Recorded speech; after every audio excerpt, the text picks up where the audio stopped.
तो जी नमस्कार दोस्तों, आप लोग देख रहे हैं भोजपुरी धमाल। और आप सभी को बता दूं कि साई लाल यादव जी का बहुत ही धमाकेदार वीडियो सॉन्ग शूट हो रहा है। जी हाँ दोस्तों, दिल्ली में लगातार नए नए एक्ट्रेस के साथ में साई लाल नए नए रंग की शूटिंग कर रहे हैं और आप सभी को नए नए पिक्स भी देखने को मिल रहे हैं।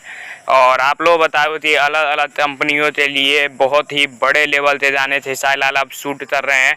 और जमाने में जो वीडियो क्वालिटी था डाउन था, आप लोग काफ़ी ज़्यादा चाह रहे थे साई लाल से टीम जो थी वीडियो क्वालिटी में अच्छा नहीं है, तो ये पिक देख सकते हैं साई लाल यादव और एक्ट्रेस रानी है और दोनों ही थार पर खड़े हुए हैं और साई लाल बैठे हुए हैं। और इसमें जो लुक है साई लाल का वो भी काफ़ी ज़बरदस्त है। तो इसी लुक में साई लाल यादव नया गाना अपना शूट कर रहे हैं एक्ट्रेस रानी के साथ में दिल्ली में। तो आप लोग तैयार रहिए, अब आपसे एक से बढ़कर एक डिमांड पूरे किए जाएंगे और हर चीज़ एक से बढ़कर एक हो गानों में।